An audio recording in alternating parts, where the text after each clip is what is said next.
সিলেটের জকিগঞ্জ উপজেলার সুরমা নদীর তীরবর্তী ৮ গ্রামে অবস্থিত এই বিখ্যাত জমিদার সাজিদ রাজার বাড়ি। ১৮০০ শতকের দিকে সিলেটের জকিগঞ্জ উপজেলা এবং এর আশেপাশে জমিদার সাজিদ রাজা শাসন করতেন। প্রজাদের দেখাশোনা করার জন্য তিনি কাঠ দিয়ে, ঘোড়ার গাড়ি এবং হাতিতে সাওয়ার করে কিন্তু এই এলাকার প্রজাদেরকে তিনি দেখাশোনা করতেন বলে সিলেটের ইতিহাসে উল্লেখ আছে। সাজিদ রাজা এই জমিদার বাড়িতে ১০০ বছর পুরনো একটি বাড়ি আছে, যেই বাড়িটি ১৩ চালা হিসেবে পরিচিত। কলকাতা থেকে মিস্ত্রি এনে তিনি কিন্তু এই বাড়িটি নির্মাণ করেন।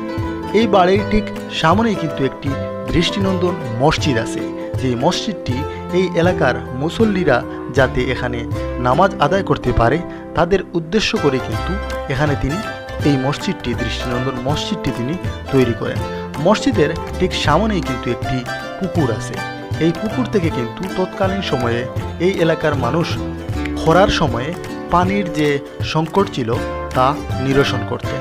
সিলেটের জকিগঞ্জের ইতিহাসে সাজিদ রাজা একজন বিখ্যাত জমিদার রাজা ছিলেন। সিলেটের এই বিখ্যাত প্রাচীন নিদর্শন দেখতে দেশের বিভিন্ন স্থান থেকে ইতিহাস প্রেমীরা এবং প্রকৃতি প্রেমীরা সিলেটের জকিগঞ্জ উপজেলা ভ্রমণে আসলে ৮ গ্রামের এই বিখ্যাত সাজিদ রাজার বাড়িটি ঘুরে দেখে যেতে মিস করেন না।